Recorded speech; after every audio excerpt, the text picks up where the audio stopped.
Hey boys and girls, I'm back with Powerless. I'm on chapter 11. This one is called Written and Drawn by Herman Plunkett. The day after Daniel came home from the hospital, Graham went into the hospital. Graham's last chemo treatment had been especially strong, and she was now suffering from what his father described as a sluggish immune system, which meant that she was so weak that even a common cold could be dangerous. The doctors moved her to a special wing of the hospital where no visitors under 14 were allowed to come in.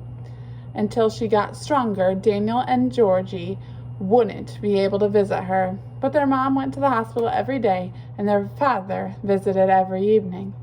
Daniel missed her terribly. With Graham gone and his parents spending so much time at the hospital, the old house seemed emptier, lonelier. His parents were obviously exhausted, though they tried not to show it. And seeing how tired they were, how much pressure the two of them were under, it was hard not to feel guilty about hurting himself. His parents thought he had broken his arms in a stargazing accident. He told them that he had leaned too far out Simon's window and lost his balance. He felt bad about lying, but there was no way to tell them the truth without putting the supers in danger. Not that his parents would have believed him anyway. They had enough to worry about with Graham. They didn't need Daniel's crazy heroics adding to their stress.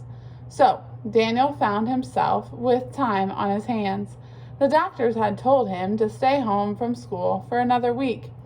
In that time, Georgie discovered a new favorite word, and that word was no. His brother waddled around the house, wielding the word like a weapon. Georgie, time to eat. No. Georgie, time for bed. No. Georgie, let go of my hair. No. Sometimes the only way to escape was to get out of the house, but since he wasn't yet allowed to go for walks, doctor's orders, he spent many an evening pacing the long wraparound porch out front. One evening he was just making his fifth turn when he saw Louisa biking up his driveway. She waved and Daniel waved back. He was happy to have some company, but he couldn't help but remember what Rohan had said about her. Daniel swore that if she ever swooned in front of him, he would die. Plus, he still hadn't seen hide nor hair of Molly, even though she lived right across the street. But if he were to be perfectly honest with himself, there was something about Louisa that Daniel liked. Something very, girl-like. "How are you feeling?" she asked as she sat down on the porch swing. She smoothed out her skirt and scooted over, leaving plenty of room for someone to join her. But not so much room that they'd be that far apart. Molly would have thrown her feet up and taken the whole swing. Daniel decided to remain standing. "I'm a lot better. The doctor says that I can go back to school on Monday, so I guess that's a good thing. I wrote out all the notes from science class for you," she said, reaching out to her backpack. "We're studying genetics and the Human Genome Project this week."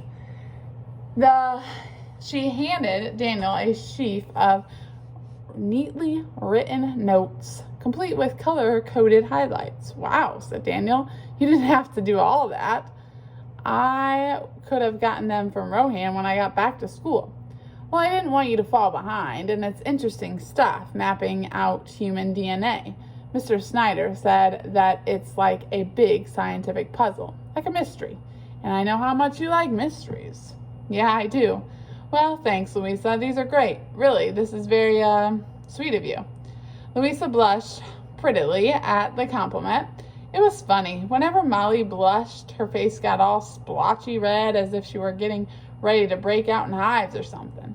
Plus, the only times that Daniel had seen Molly blush had been when she was angry with her. Compliments usually got you a punch in the arm. And yet Daniel found himself glancing across the street at Molly Lee's little yellow house. Louisa folded her hands in her lap and began to gently swing herself on the porch swing. "Simon's back at school," she said. "Yeah, Rohan told me. You know, I was a little surprised when I heard that you'd been staying with him. When it all happened, I mean." Daniel's breath caught in his throat. Their story had been that he, Rohan, and Molly had been camping out the night of the accident. They hadn't mentioned Simon at all. I wasn't. I was camping in the woods with Molly and Rohan. Louisa kept swinging on the swing. Yeah, I know that's what you guys said, but I overheard you and Rohan at the hospital. Turned out that there was a soda machine just down the hall from the room after all. Now it was Daniel's turn to blush. She heard everything we said, or at least enough to guess at what had already gone on the night of Simon's birthday. If she told Eric now, before they'd had a chance to solve the mystery, they would all be in a load of trouble. He needed to convince Louisa to keep the secret. He needed to talk fast. Louisa, She looked at him and smiled. Don't worry, Daniel. I'm not a snitch. Embarrassed, Daniel breathed a sigh of relief. I think I'll sit down now. He plopped down next to her and absently picked at his cast. How much did you hear? Not much, but enough to know that you guys are trying to stop it, whatever it is. Well, we tried, but we failed. Look at Simon. It's just awful. Is it? Is it really, Daniel? Daniel looked at Louisa, then blinking. They had stopped swinging. What do you mean? Of course it is. I don't even have any powers, but just the thought of losing them? That's right, Daniel. You don't have any powers. You don't know what it's like to be different, to be a freak. Look, I know that Molly and Eric and even Rose, they love having powers. They feel like it makes us special, unique.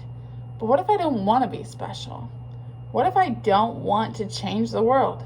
I just want to grow up, have friends, go to the movies, and maybe even kiss a boy. Gone were the coat looks, the smiles. Louisa was serious now, more serious than Daniel had ever seen her before. When you first joined us, Daniel, I was so happy. I am so happy just to be around you, because for the first time in my life, I can forget what I am. I can just be a girl. But Louisa, what I saw that night at Simon's, it wasn't right. What happened to him was not natural.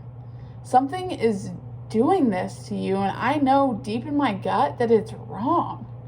Are you sure, Daniel? Are you really sure? Because what if you're wrong? What if the rules are right and you guys are making a huge mistake that could be putting all of us in danger? Daniel had no answer. He hadn't actually seen that thing in Simon's room do anything to Simon, but he had felt it. Louisa got up from the porch swing. Just be sure, Daniel. That's all I ask. You guys are my best friends, and I'm always be on your side. But just be sure. Louisa grabbed her backpack and slung it over her shoulder, smiling at Daniel again. Anyway, I hope those notes are useful. Get better soon, okay? Then she turned and walked back to her bike. She gave a small wave and pedaled away, leaving Daniel alone with his thoughts, which were more confused than ever.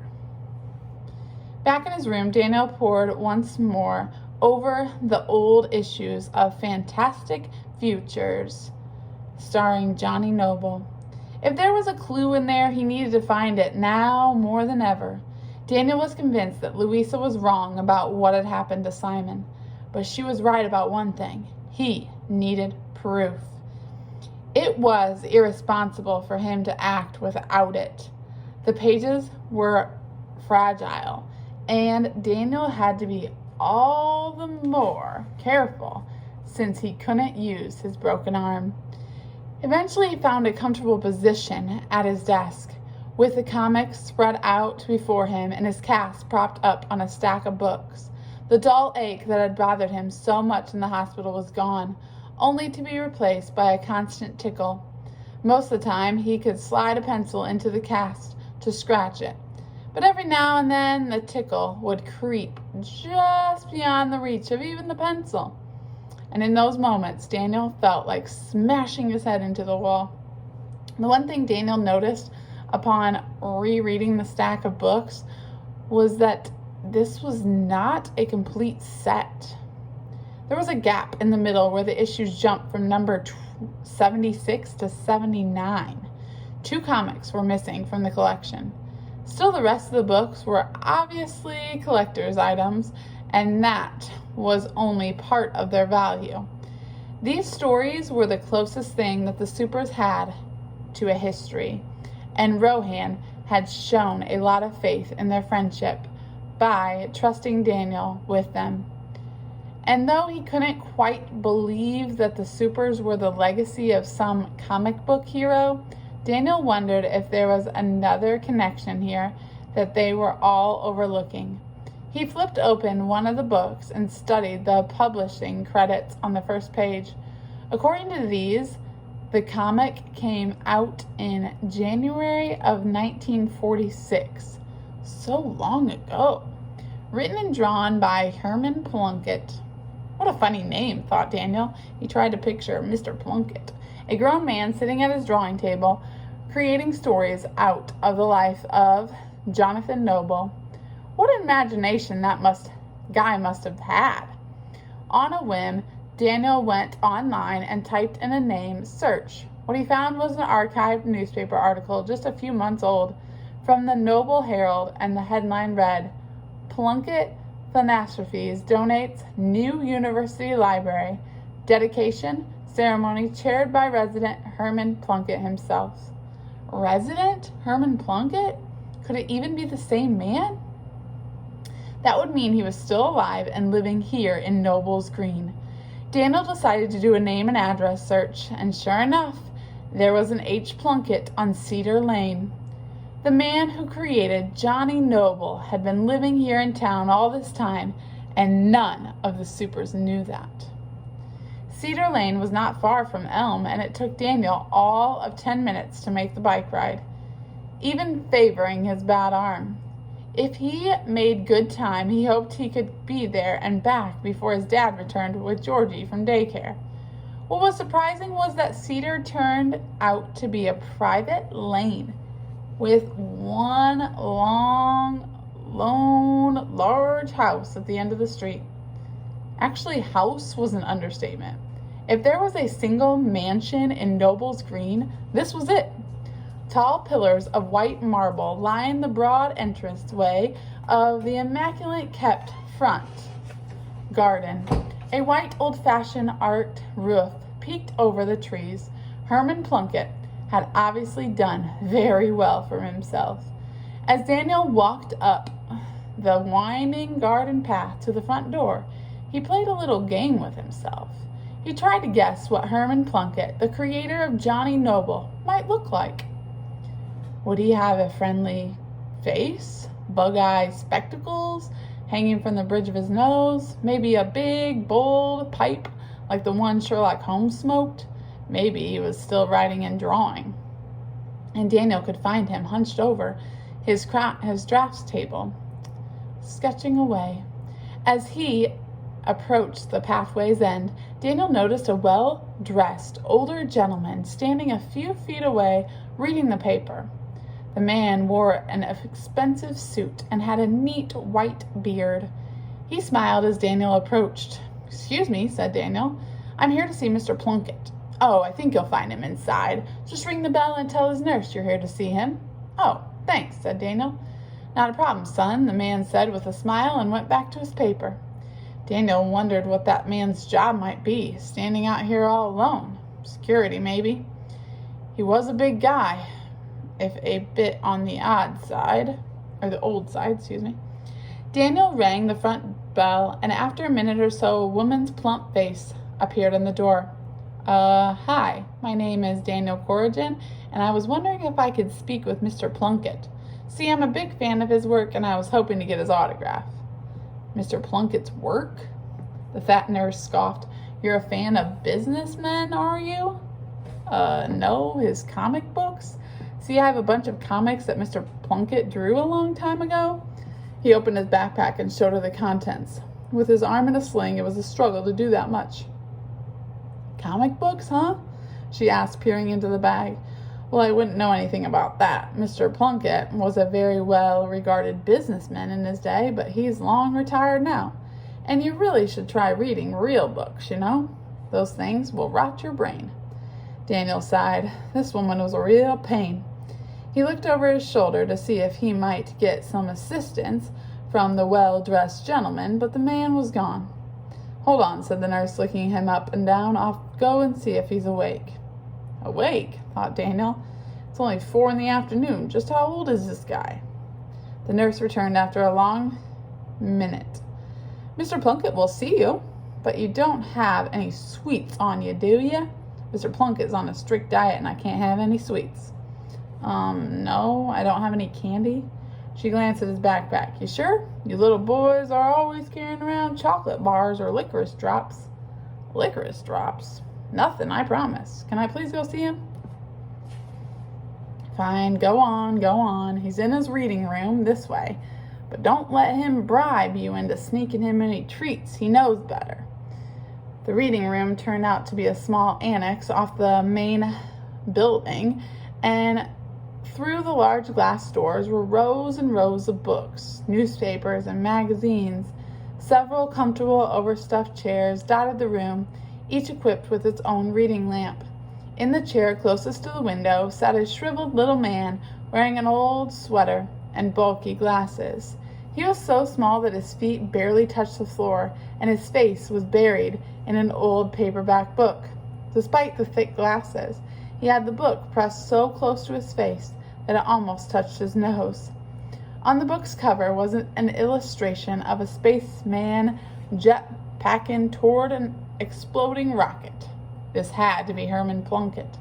As Daniel opened the door, Plunkett's head popped up from behind the book, his beady eyes peering over the edge of his glasses. Who's there? The old man was surprisingly skittish, like a turtle ready to pop back into his shell. Excuse me, sir, but are you Herman Plunkett? Who's asking? My name is Daniel Corrigan. I think your nurse told you I was here. Oh, the boy with the comic books. Yes, sir, said Daniel. Plunkett slid down out of his chair and began cleaning a stack of newspapers off a nearby footstool. He shuffled the pile of papers onto a coffee table, already weighted down with heaps of old encyclopedias and other reference books. Here you are, then, he said, patting the seat at the footstool. Daniel let the reading room door close behind him and sat down, his backpack held tightly in his good arm. Plunkett hopped back into his chair and folded his hands neatly in his lap. So, young man, fancy yourself a comic book, eh? You bet, Daniel lied. Actually, Mr. Plunkett, I'm really more interested in the classics. I'm a Golden Age fan. You don't say. Funny to find a boy your age who gives a darn about such things. Most youngsters these days are too interested in their video games, full of explosions and the like. No time for real stories. Plunkett leaned in close and winked conspiratorially. Say, you don't have any sweets in that backpack of yours, do you? Maybe a licorice drop or two? No, sir, I'm sorry. Shame. I sure could go for a licorice drop. Daniel smiled uncomfortably at the old man and then looked around at the reading room that Herman Plunkett had constructed for himself. The stack seemed to be made up almost entirely of old plump novels and hardback adventures from the 19th and early 20th century, all in mint condition, meaning perfect condition. It was like walking into a library out of time. The Plunkett fellow was a man who had found his niche and stuck with it. One book in particular caught Daniel's eye, a brown leather-bound volume propped up alone on a side shelf. Although the gold lettering of the title was faded, Daniel could still make out the author, Sir Arthur Conan Doyle. Sherlock Holmes, the final problem, said Plunkett, noticing Daniel's interest. You a Sherlockian, young man? A what? Daniel asked. A Sherlockian. A person who is devoted to the world's greatest detective. Daniel thought about it. He had never heard the term before, but he liked the sound of it. Yeah, I guess so. But I haven't read that one. Looks pretty old. Plunkett hopped down from his chair and grabbed the volume off its shelf. For a little old man, he was surprisingly spry, meaning he could move very well. The Final Problem by Sir Arthur Conan Doyle, first published in 1893, said Plunkett, dusting off the spine. This here is a later edition, but still valuable. One of the few books in my library not meant for reading. The Death of Sherlock Holmes. Careful with it now. Plunkett handed the book to Daniel, who set it down gently on an empty table. It was too hard to hold with only one good arm. He carefully lifted the cover and reverently flipped through the first pages. On the title page was an illustration of two men wrestling on a bridge, overlooking an ominous waterfall. It's a drawing of Holmes fighting his archenemy, Professor Moratory, at Reichenbach Falls, Plunkett explained. Their fighting pushes them both over the bridge, and they tumble over the falls to their shared doom. A grand death, very dramatic. Of course, Doyle brought him back eventually. Plunkett said with a smile, no one stays dead for long in adventure stories. Daniel studied the illustration in detail. The scenery, the expressions of desperation on the faces of two men. Daniel found it upsetting, really, looking at the moment before the death of his hero. It took him a minute or so to find the artist's signature. There, hidden in fine pencil work of the rushing waterfall, were the initials, H.P. You drew this? Daniel asked. I did, back when I was a young freelancer. Back then, I accepted any hack job with a paycheck, but that one I'd done for free. That was out of the labor of love. Daniel closed the book and reached inside his backpack. He pulled out the bundle of plastic bagged comics and set them in front of Mr. Plunkett. Did you also draw these? Plunkett squinted behind his thick glasses and held one of his comics up to his nose. Daniel watched as his wrinkled face spread into a wide grin. Well, what do you know? He said, thumbing through the other issues. Hello there, Johnny. Plunkett settled back into his chair and, with great gentleness, began to turn the pages. He was drinking in every panel, every page. I haven't seen one of these in good conditions in, well, I can't tell you. It's been so long. Where'd you get them? A friend gave them to me. They were passed down in his family. Must be some friend. He knows these babies are worth a pretty penny. Yeah, but we're not interested in selling them. Good boy. Wow, will you look at how well the color held up? You know, I've had the pencils to some of these, but I haven't seen one printed in color in a long, long time. Daniel had obviously gotten in Plunkett's good side with the revelation of a neatly full run of comic books written and drawn by Herman Plunkett. Right now, Plunkett was busy basking in the glow of his own fandom. Daniel didn't let the moment pass. So is it true that you wrote them all by yourselves and you did the art? It is. I was a young man when I did these, still chasing the dream of being a real artist. That was before I gave it all up and got a real job. I was always good at drawing and numbers, but there's a lot more money in numbers, as you can see. Plunkett gestured to the luxurious surroundings, and Daniel nodded appreciatively. Daniel wasn't exactly sure what numbers he was referring to, but they obviously paid well. But this, said Plunkett, his attention back on the comics, well, this was my passion. I was working on Fantastic Futures back when it was just a science fiction magazine. Then the world went crazy for superheroes, and we started using Johnny as our lead story. Unfortunately, by the time we got it rolling, the market had started to fill up. It's amazing that the book lasted as long as it did, really. How'd you come up with this character? I mean, was he based on anyone? Daniel hesitated, unsure whether to warm up the old guy some more or plunge right in. Plunkett gave Daniel a sideways look and sucked on his teeth. I know what you're driving at. You think I stole Johnny from the folk stories. Threw a mask on him and called him mine, don't ya? Daniel opened his mouth to come up with an excuse, but nothing came out. Unexpectedly, Plunkett just laughed. Guilty as charged, but you gotta understand that it was just what folks did back then. Comics became a big business practically overnight, and there was a craziness to get in on the action.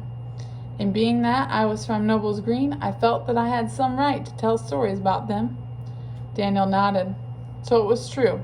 Johnny Noble was just a stolen legend, the money-making scheme of a desperate young artist. The comics weren't the true life accounts of a secret hero or the hidden clues to a mystery of a small group of super children. Daniel's only lead had just hit a dead end. Plunkett must have been mistaken Daniel's obvious dejection for something else, because he reached up to the same shelf that the Sherlock Holmes book had rested on and brought down a dusty old folder. "Tell you what, son, since you came all this way, and since I'm impressed that anyone even remembers Johnny Noble in this day and age, I'm going to give you a present." He used the sleeve of his sweater to dust off his portfolio and handed it to Daniel.